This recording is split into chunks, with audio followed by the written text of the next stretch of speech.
There is something nobody will ever tell you to your face. When you were younger and you said the wrong thing, the world handed you a shield. He's young. He doesn't know better yet. That shield protected you for 40, 50, 60 years without you ever noticing it was there. Then one quiet morning, the shield is gone. Nobody announces it. Nobody hands you a note. You say the same kind of thing you always said, and this time the room goes still. The daughter-in-law looks at her plate. The grandson reaches for his phone. Something has shifted, and you are the last person in the room to feel it. A 2019 AARP survey of 2,580 adults over 60 found that 43% reported feeling invisible in conversation. Almost half. And not one of them was told why. Tonight, I want to tell you why. 5 behaviors quietly age a person in other people's eyes. And a way out at the end. A tall man with a small heart is still a small man. The mirror that matters at our age is not the one on the wall. It's the one other people hold up after you walk out of the room. Let's start. The first behavior is the easiest to fall into and the hardest to see in yourself. Talking too much when elders were rare. An old voice carried weight. Today, there are more people over 65 in the United States, about 58 million as of the 2022 census.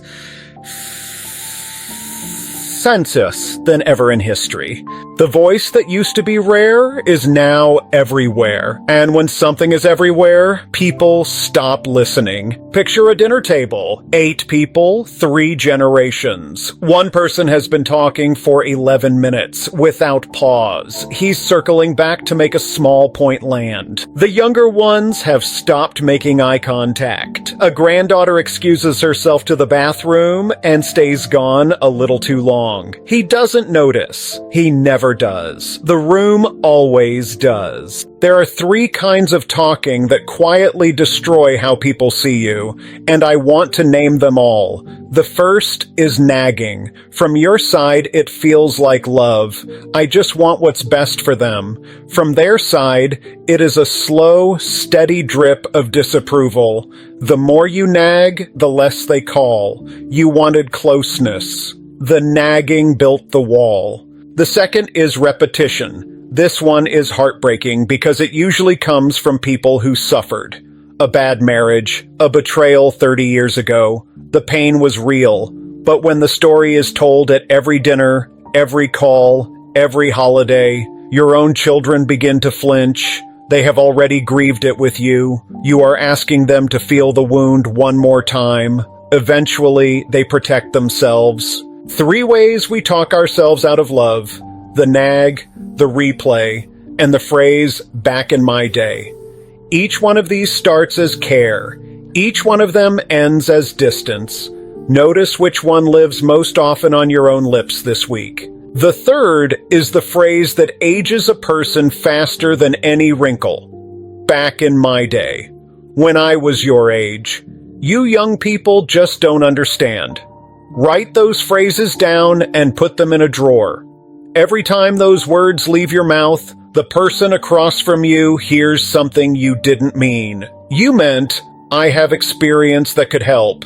They heard, you are inferior and I am about to lecture you. There's an old proverb, close your mouth, open your wallet. Not because what you have to say has no value, because at our age, silence carries more weight than speech.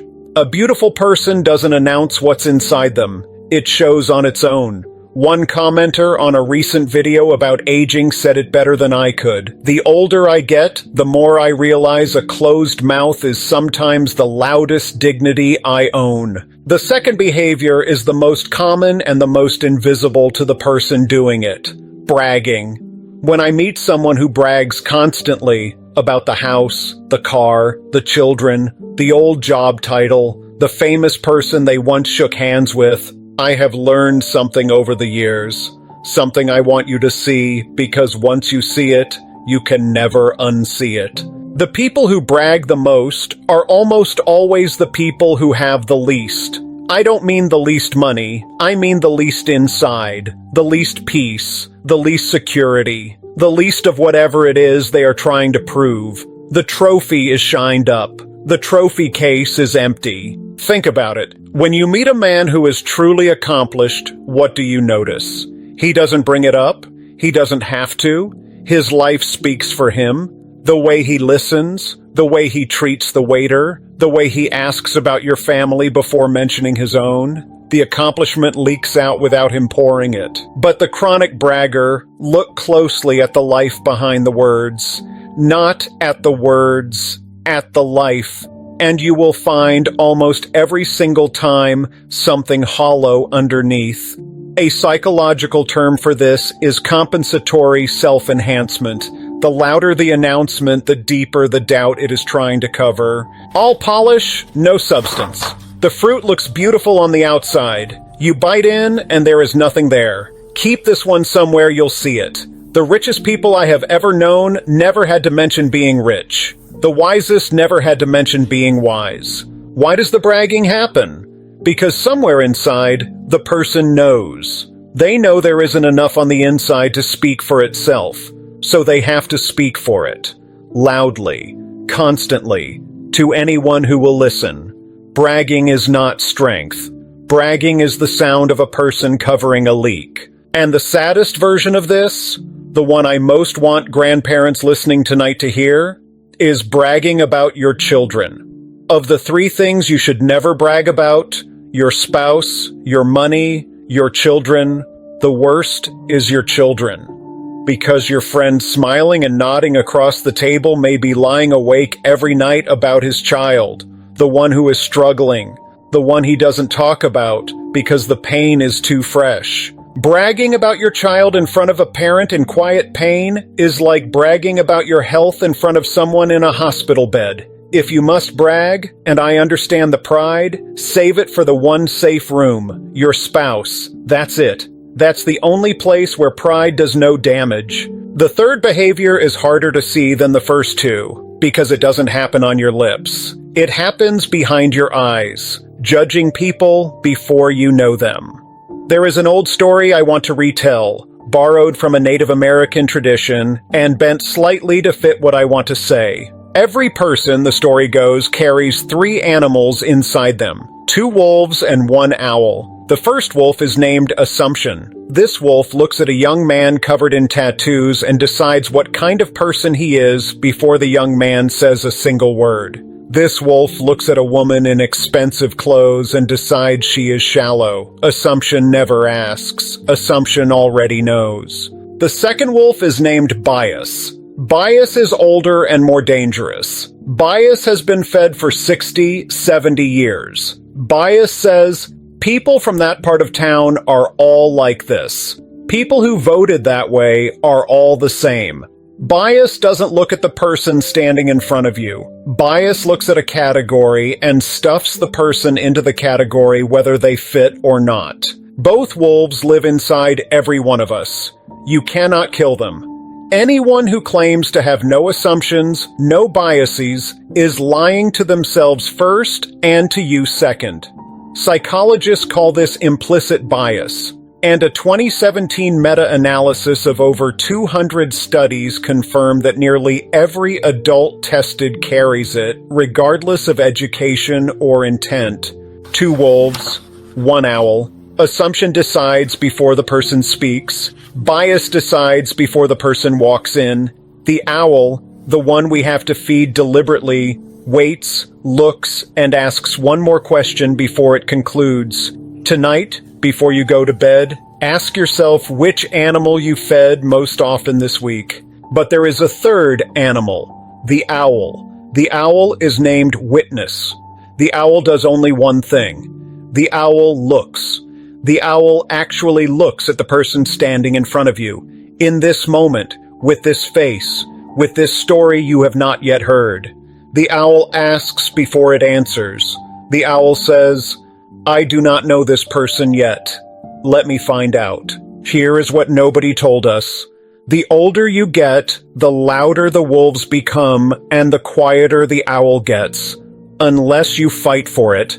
You feed the owl by asking one more question before you decide, by letting one more sentence come out of their mouth before you write them off, by saying, sometimes out loud, I do not know this person yet. Ralph Waldo Emerson wrote something I have carried for 30 years. When we meet a person, we should set aside everything we think we know about where they come from, and feel as though we are speaking directly to something sacred in them. That is the owl talking. The wolves will be with you until the day you die. The question is only which one you feed today. The fourth behavior is one many will defend before I finish describing it. Letting yourself go. I can already hear the pushback. I'm too old to care. I've earned the right not to fuss. Vanity is for the young. I want to agree with you. Partly. But I need to draw a distinction that matters more than people realize. There is a version of letting go that is beautiful. A woman who lets her hair go silver because she has stopped apologizing for time. A man who throws out the dye because he no longer needs to impress a room. That is not letting yourself go. That is letting go of the performance. That is freedom. I admire it. But there is another version. The man who stopped shaving for 3 days, not because he chose a beard, but because he stopped caring. The woman in the same stained sweater 4 days running, not because she's busy, but because some small light inside her has gone dim. That is not freedom. That is often the early shape of depression, isolation, or the slow drift of a person who decided the world has stopped looking. 2 kinds of letting go. One is releasing the performance of youth, and that is freedom.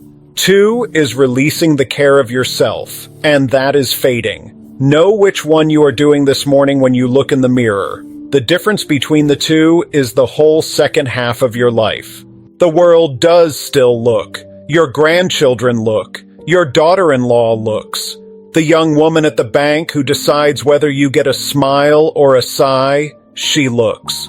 A 2018 study published in the Journal of Aging Research, tracking 1,260 adults over 65, found that those who maintained daily grooming routines reported 31% lower rates of depressive symptoms. The act of caring for the outside reminds the inside that you are still here. Don't chase youth. The men on television trying to look 30 at 60 have their own sadness. Chase dignity, clean clothes, a combed head, shoes that aren't falling apart, a coat that fits, a small attention to how you walk into a room. You are still worth the trouble. Say that out loud tomorrow morning if you need to. The fifth behavior is the hardest to name because it touches something tender, demanding respect because of your age. I have watched this at hundreds of family dinners. An older man walks into a room and waits for someone to offer him the head of the table. When it doesn't happen, the face hardens, the mouth tightens, the whole evening is colored by a wound nobody can name. I want to say this carefully. The generation listening tonight did sacrifice. You worked, you raised children on too little, you held families together through things younger people cannot imagine, you earned something real. But here is the part that hurts to say. You cannot demand it. The moment you demand respect, you lose it. The moment you insist on the head of the table quietly stops wanting you there. Respect at our age is not collected. It is handed to you freely the moment you stop reaching for it. And there's a place where this principle meets the most painful part of family life. Money. I have seen this pattern too many times. A parent gives and gives and gives to the child who demands. School, wedding, a business that won't survive, another business after the first one fails. The parent gives trying to earn love that should have been free. And meanwhile, there is often another child, the quiet one, the one who calls on Sunday, the one who shows up when someone is sick, the one who never asks for anything, and that child gets less attention, less money, less of the will. I want to tell you something it took me a long time to learn. Give to the child who helps you. not the child who demands from you. The demanding child will drain you to the last dollar and resent you for the dollar you didn't give.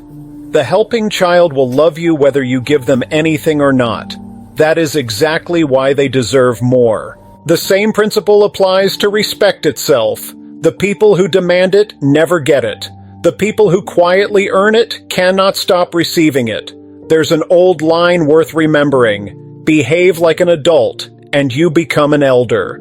Demand to be treated like one, and you stay an old person. The difference between an elder and an old person is not age. It is posture. So we have walked through 5 behaviors, 5 mistakes, 5 quiet ways that people our age push away the very love we are trying to hold on to. If I left you here, I would be guilty of exactly what I warned you about at the start. Criticism without a door. So let me give you the door. There are 3 things the most beautifully aged people I have ever known all carry. 3 crowns. The first crown is attention, not the kind that asks to be looked at, the kind that looks. These elders walk into a room and the first thing they do is notice. They notice who is quiet. They notice the daughter-in-law who looks tired. They ask one good question, and they listen to the answer all the way to the end. That is the crown of noticing. The second crown is generosity. And I don't mean money, though it can include money. I mean the generosity of room. Room for other people to be themselves. Room for opinions you disagree with. Room for a grandson figuring out his life on a timeline that doesn't match yours. The generous elder doesn't say, "Why did you do that?" They say, "Tell me more about that." They make space. People come back to people who make space. 3 crowns of a true elder. Attention. Notice who is quiet. Generosity. Make room for who they are. Connection. Keep at least one real friend under 40. These 3 crowns replace the 5 behaviors. Put down the 5, pick up the 3. The third crown is connection. The most respected elders I know are not the ones with the most friends their own age. They are the ones with friends across generations. A 75-year-old with a real friendship with someone 30 has refused to let their world shrink. They have stayed curious. They have kept the owl alive. And here's the part I most want you to hear. You may be thinking, I wasn't raised this way. Nobody showed me how to do these things. I hear you. Only about 30% of who you are was handed to you. The family, the era, the wounds you didn't choose. The other 70% is still your choice. Who you sit next to, what you read, whose warmth you stand close to until some of it rubs off. Human beings keep changing until the day they die. Years ago, the psychiatrist Thomas Harris wrote a small book called I'm Okay, You're Okay. Inside that title is the whole map of how to live the second half. There are 4 postures. I'm not okay, you're okay. The person who shrinks and apologizes for existing. I'm okay, you're not okay. The person who corrects and judges. I'm not okay, you're not okay. The bitter one nobody calls anymore. And the 4th, I'm okay, you're okay. I am allowed to take up space. So are you. That is the posture we are aiming for. That is where the 3 crowns lead. Before I close this with the one thing I want you to take with you tonight, something quiet has changed on this channel. There is now a way to walk alongside this work, if you have ever felt moved to. It is called Friend of Wisecast. $4.99 a month. A small badge beside your name. Episodes a day before everyone else. Nothing more is asked of you. If you choose to, the button is just below this video. If you don't, the work continues exactly the same. Either way, thank you for being here. The campfire rule. Too far, you freeze and grow bitter. Too close, you burn the people you love. The whole art of aging well is finding your distance from the fire, close enough to be warmed, far enough that no one flinches when they hear your voice on the phone. There's an old line I think about often. If you envy no one, and you hate no one, you are the richest person alive. You don't need a bigger house. You don't need a louder voice at the table. You don't need to prove anything, ever again. Just put down the 5. Pick up the 3. The world is still looking. It always was. Now, finally, you have something worth looking at. Good night.